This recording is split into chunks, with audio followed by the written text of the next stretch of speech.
Alright everybody, welcome back to another Maverick video. So today I'm adding a wireless charger to my XLT model. So real quick, I've tried probably 10 different chargers trying to make this video for you, and they all have a common issue. There's a popular one in the Maverick forums where a guy takes one that's meant to go under a table and removes this cover and sticks it in there and yada yada. It supposedly works. It doesn't really work. It seems to work, but I guarantee you if we did a long-term follow-up on that, we would see some results where what usually happens is the phone gets hot and it stops charging. So vehicle wireless charging suffers from the problem of heat. Usually it's just because, like in the summer, it's really hot in your car, and that automatically makes the phone not want to charge. Heat is a byproduct of wireless charging. Unfortunately, they don't make a specific kit yet for the Maverick to address this, but Maverick, who you may be familiar with, who makes a lot of other Maverick stuff, they do make a kit for the Bronco, and this is a wireless charger that's meant to be retrofitted into an OEM spot. And what makes this one different is they've redesigned it, and it has these dual cooling fans. These do make just a little bit of noise, but only when charging, when the phone is on. Really not very audible. I've already tested this charger on the bench. It does support wireless fast charging for the latest iPhones and my Galaxy S25 Ultra, which is about the latest Samsung offering. So I do plan on installing it in this factory location here. So if I remove the tray, you can see there's kind of like a spot for it. Now some might ask, can I just put the wire or the factory wireless charger in? The short answer is yes. The problem is it actually interfaces with the CAN bus and needs 12 volts. Some people say you can just apply 12 volts, that it'll work. But here's the big problem. Most Lariat owners will tell you that it isn't very good. So do you want to spend $500 on a factory part, $300 to $500, just to have it not work good? Don't think so. So this is going to require a little bit of work here. Basically what I'm going to do is I'm going to use this as a template, this outer edge here. And I'm going to be cutting out the plastic. You can't just mount this underneath. It needs to have good, the phone needs to be sitting basically on this. It does work with my OtterBox case. They did include this for use in the Bronco. You'll see kind of how I make this all work. This right here on top of that is a little thick, with my case at least. So I'm going to kind of come up with a solution to cut this out. You'll see how that looks. So like I said, what I'm going to start by doing is making a template, not for this inner part here, but for this outer part right here. All right, so here's my template. It's about 7.5 by 14.25 centimeters. Here's the interesting thing. So there's the factory cutout. If I lay that on it, my template, it's pretty darn close. Now the only place it's a little long, I'd say just for the ease of cutting this, if we just took if I took a razor and just my little buzzsaw and just went right in these lines, it would help hold everything in place. And I think we'll just make that work. So believe it or not, if you're careful, a razor will cut this. Just gotta take your time, make multiple passes.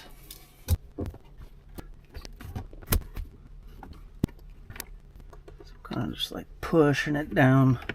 Seems to be the easiest, at least especially down on these short sides.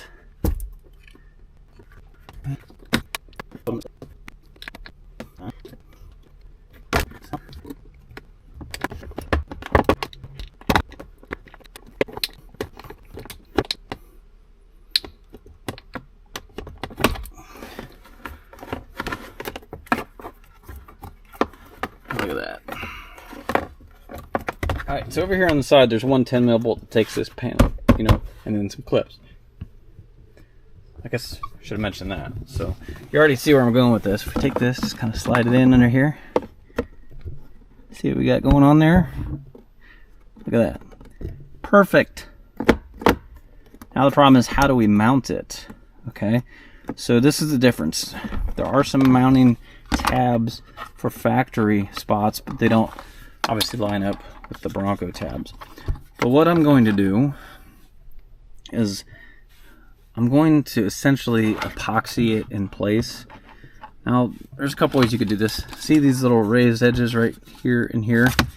You could run a small, like, self-tapping screw down from the top here, because we really don't want this to, like, push through easy or anything like that. But I think combination of, you know, glue and then just temporary reinforcement with some tape, and I will put that glue right along this line right here as well. That way the whole edge here, both sides, and then a little bit on both sides is held in there with something. Now, as far as wiring goes, let's talk about that real quick. So they include this little adapter harness here. It's got a fuse. So in the Bronco, this plugs into your Sync 4, Sync 3 charging port. So basically, on my vehicle, my Maverick, it's right here. So if you pop this out, you could plug this in line. You would have to extend this wire here, positive and negative. I already went ahead and popped out the cigarette lighter. Forgive my lighting here. Remove the cigarette lighter, and I ran wiring down, and I had this extra 12-volt port down here, so I could plug in. When I was trying all the different chargers, it was so I could plug in, you know, different wired car chargers. What I'm actually going to do is I'm going to take this a little further than maybe some of you want to. I'm going to put a little switch on the panel over here, an on-off switch. That way I can completely turn this wireless charger off, because I don't use them all the time, just when I want to use it. That way, if I have my phone plugged in to wired Android Auto, which is what I usually do, I can still set it down here, and I mean, it wouldn't charge sitting on this, but it just make me feel better if this was off, you know. And then I can throw other stuff, metal stuff on it, not worry about it doing weird inductive things or messing up the charger or anything like that. So I'm going to put a little on-off switch on the side over here. It'll be like pretty discreet. Probably tuck it back up under here. Alright, so here's how it looks. I've got some plastic epoxy on the ends. A little bit of Gorilla Tape. This is just to hold it while it dries. Doesn't really matter which way put it in there. Should be the same. Just maybe just where you want the wiring to come out is all that really matters.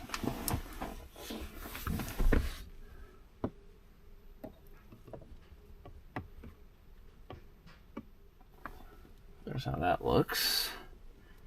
Now what I'm going to do is take just a little bit more tape on the two ends, just to temporarily kind of hold the ends up in place till all that dries. Alright, so the next part's where it gets interesting. Now that we've got that mounted in there, you have to decide. So this is a raised edge, just basically the oval part. So like that would fit around there, even though it doesn't fit in here. So I just cut like a little test hole. Let's see. So do I try to take a razor, maybe just cut that oval? Then I retain this factory piece, and it just basically would just have like that oval cut out of it in the spot that it needs to be. I can kind of measure that off and figure out where that needs to be. Or do I just cut it, you know, this big, and then cut this black out, lay that in there, because it's a little more grippy.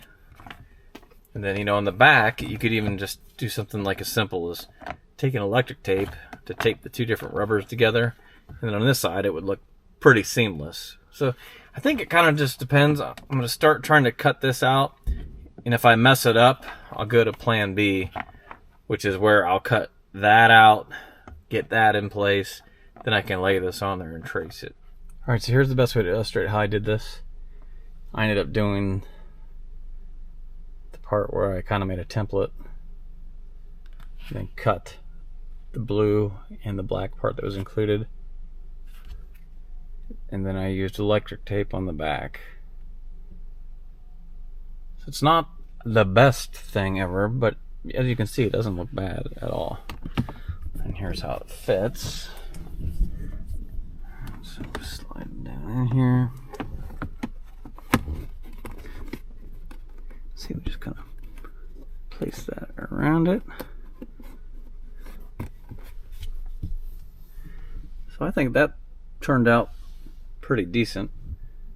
Gives you a very clear black rubber. It's a little more grippy, and it gives you a very clear indication of where to put your phone. So the sticker, obviously, you can peel off. And that is what we're left with there. Alright, so here's how it looks underneath. You can see I just used some temporary Gorilla tape just to kind of hold it, but that epoxy's already set. This thing's not going anywhere. Again, how you wire it up will be up to you. So as far as my switch goes, you can see it's way up here. It's going to be tucked way up under the dash there. So if I push the switch, you can see it lights up blue now. And that is red when it's on. And you can see it starts charging. I don't know if you can hear that fan. It's very quiet. The lights turn blue when it's charging, but you can't see them since the phone's covering it, at least with a large phone. Alright, so that's going to wrap it up. Again, I don't even know, that might not have been necessary, all that extra work. Your phone might work with the rubber just laid right over that. But I found it works best, having that fully exposed like that. So I'll have a link in the description below where you can get this charger. Again, it's going to require just a little bit of customization, but it's going to actually work, unlike the factory charger and all the aftermarket solutions out there. So I've tested a bunch. So if the video is helpful, give it a thumbs up. Be sure to like, subscribe, leave a comment if you have a question. Again, I'll have a link in the description where you can buy it. As always, thanks for watching. Till next time, we'll see you later.